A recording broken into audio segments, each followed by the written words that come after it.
Assalamualaikum warahmatullahi wabarakatuh. Perkenalkan, nama saya Yeni dari Sekolah SMK Negeri PP Pelaihari kelas 13 KRH. Di video kali ini saya ingin mempresentasikan hasil magang saya yang bertempat di Balai Karantina Pertanian kelas 1 Banjarmasin. Kegiatan pelaksanaan magang ini diselenggarakan selama kurang lebih 45 hari yang bertempat di Laboratorium Karantina Pertanian kelas 1 Banjarmasin dan di Pelayanan Karantina Pertanian kelas 1 Banjarmasin. Karantina pertanian mempunyai 3 dasar hukum, yaitu yang pertama ada Undang-Undang Nomor 21 Tahun 2019 tentang karantina ikan, hewan, dan tumbuhan. Yang kedua, ada Peraturan Pemerintah Nomor 14 Tahun 2002 tentang karantina tumbuhan. Dan yang terakhir, ada Peraturan Pemerintah Nomor 82 Tahun 2000 tentang karantina hewan. Tindakan karantina yang berupa 8P yaitu yang pertama ada pemeriksaan, yang kedua pengasingan, yang ketiga pengamatan, yang keempat perlakuan, yang kelima ada penahanan, dan yang keenam ada penolakan, yang ketujuh pemusnahan, dan yang terakhir yaitu ada pembebasan.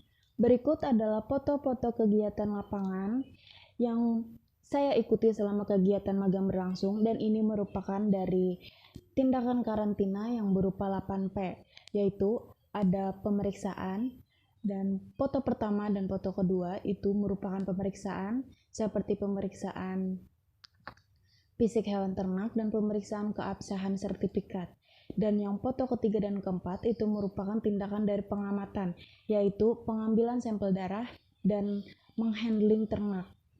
Yang foto yang kelima dan yang keenam itu merupakan tindakan dari pemusnahan, yaitu memusnahkan bibit tanaman hias. Persyaratan sertifikat karantina pengeluaran unggas.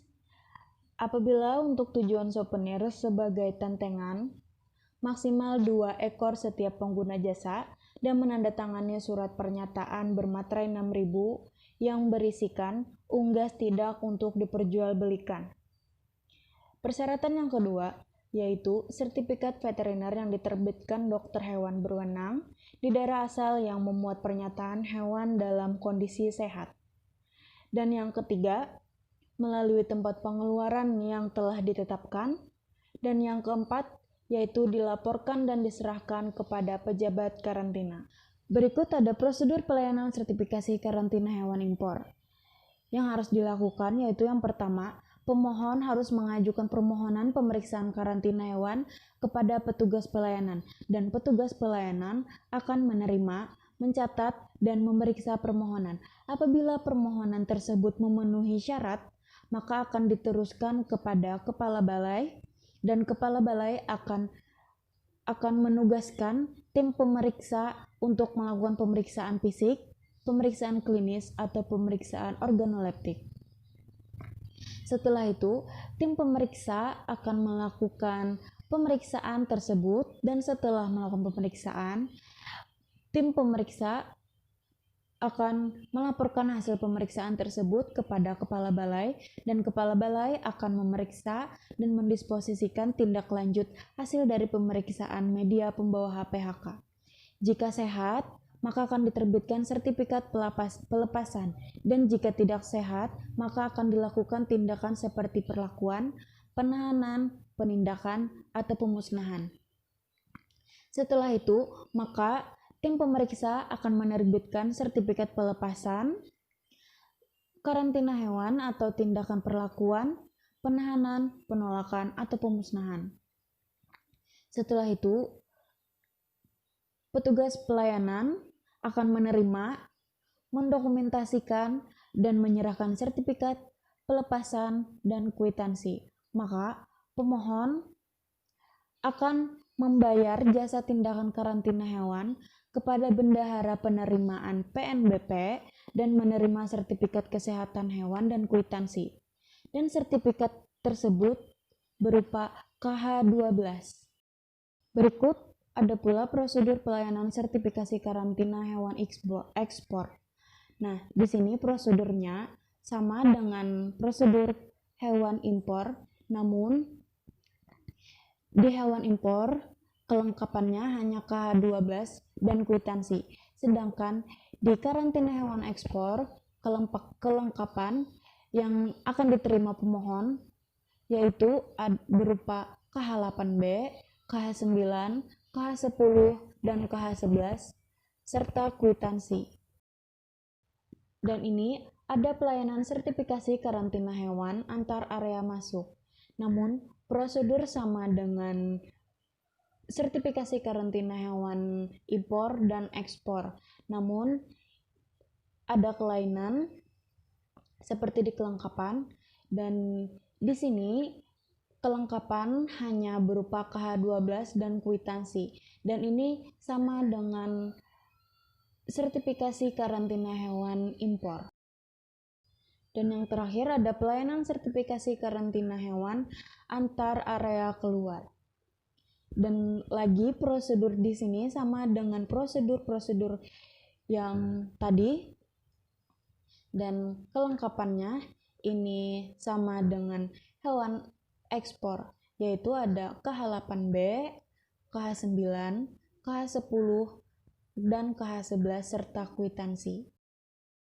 Setelah kegiatan tindakan karantina, saya juga mengikuti kegiatan laboratorium seperti pengujian HPHK, yaitu yang pertama ada uji Ross-Bengal test, yang kedua ada uji HAHI, dan setelah uji HPHK, saya juga mengikuti uji cemaran mikroba seperti uji total plate count, uji rapid test Salmonella, uji rapid test E. coli, uji rapid test Staphylococcus aureus. Dan yang ketiga, saya juga mengikuti uji residu seperti uji formalin dan uji borak. Berikut ada foto-foto pada saat saya melaksanakan pengujian, yaitu yang pertama ada pengujian Ross-Bengal test, dan di foto pertama itu sedang mengambil serum darah sebanyak 25 mg, dan yang kedua sedang menghomogenkan antara serum darah dengan antigen Ross-Bengal test, dan yang di foto ketiga merupakan hasil dari pengujian tersebut dan hasilnya semua dinyatakan negatif. Dan yang pengujian kedua ada pengujian HAHI. Di foto pertama ada pengenceran dari sumur 1 sampai ke sumur 12, dan yang foto kedua sedang melakukan homogen dengan alat microshaker. Pengujian ketiga yang saya ikuti yaitu ada pengujian TPC atau total plate count. Dan di foto pertama itu ada pemindahan suspensi ke dalam cawan Petri yang sudah berisi 9 mili BPW. Dan yang foto kedua itu merupakan penambahan PCA ke dalam cawan Petri tadi. Dan yang ketiga adalah penghitungan koloni yang tumbuh. Dan yang pengujian yang keempat ada pengujian cemaran mikroba, dan yang di foto pertama itu adalah penanaman media biakan seperti E. coli, Staphylococcus, dan Salmonella. Dan yang foto kedua itu ada hasil dari penanaman media biakan, yaitu ada Staphylococcus aureus, dan yang ketiga ada media biakan Salmonella, dan yang terakhir ada media biakan E. coli. Di pengujian terakhir yaitu ada pengujian uji formalin dan uji borak. Yang diperlukan untuk pengujian formalin yaitu berupa pereaksi. Ada 2 pereaksi. Yang pertama ada pereaksi FO2-1 dan FO2-2. Sedangkan di uji borak hanya memerlukan 1 bahan, yaitu pereaksi 1 uji borak.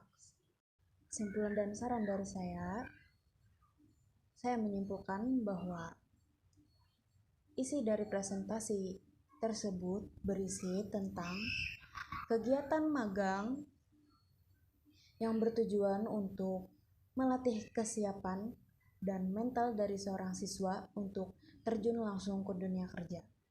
Dan saya menyarankan dan mengharapkan agar kerjasama ini akan terus berkelanjutan sampai dengan generasi yang berikutnya. Sekian presentasi dari saya. Apabila ada kesalahan kata yang disengaja maupun tidak disengaja, saya mohon maaf. Dan saya ucapkan, wabillahi taufiq wal hidayah. Wassalamualaikum warahmatullahi wabarakatuh. Terima kasih.